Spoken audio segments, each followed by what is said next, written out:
నమస్కారం ప్రజలారా, మీ వద్ద బంగారం ఉందా? ఉంటే అది లాకర్లో గాను తాకట్లో గాను ఉందా? జరా జాగ్రత్త. కేంద్ర ప్రభుత్వం మీ బంగారం మీద కన్నేసింది. దానివల్ల బంగారం మీద కొత్త చట్టం అమలుపరచడానికి సిద్ధమవుతుంది.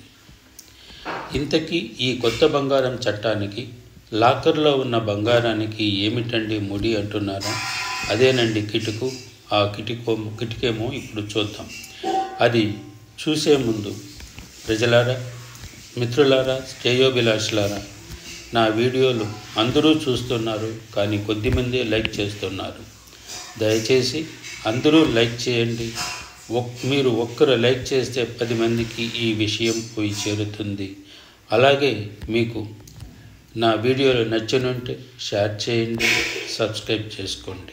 ఇప్పుడు మనం వీడియోలోకి వెళదాం. మన ప్రధానమంత్రి అమెరికా కొత్త అధ్యక్షుడు ట్రంప్ని కలవడానికి 2 రోజులు పర్యటనలో అమెరికా వెళ్ళారనేది అందరికీ తెలిసిన విషయమే.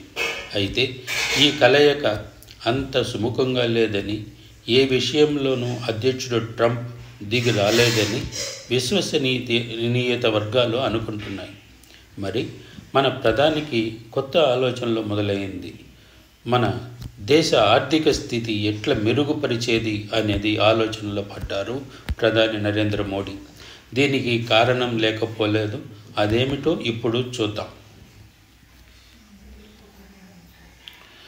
అంతర్జాతీయంగా ఆర్థిక వ్యవస్థ అంత మెరుగుగా లేదు. మన రూపాయి విలువ రోజు రోజుకు పతనం అవుతూ ఉంది. ట్రంప్ వచ్చినప్పటి నుంచి ప్రపంచ ఆర్థిక వ్యవస్థను దృష్టిలో ఉంచుకొని మన బీజేపీ ప్రభుత్వం కొన్ని చట్టాలు తీసుకువచ్చి తీరాలి అని, మన ఆర్థిక పరిస్థితిని మెరుగుపరుచుకోవాలని మన కేంద్ర ప్రభుత్వం భావిస్తూ ఉంది. ఎటువంటి పరిస్థితుల్లోనైనా మన ఆర్థిక పరిస్థితి దిగజారకూడదు అని మన కేంద్ర ప్రభుత్వం ఒక నిర్ణయానికి వచ్చింది. ఆ విధంగా వచ్చే పరిణామాలే ఈ కొత్త బంగారు చట్టం. అందుకే భారతదేశం బంగారం ఎక్కువగా దిగుమతి చేసుకుంటూ ఉంటుంది. 2024లో 73 టన్నుల బంగారం దిగుమతి చేసుకుంది. ఆర్థిక పరిస్థితిని మెరుగుపరచడానికి బంగారము ఒక మార్గం.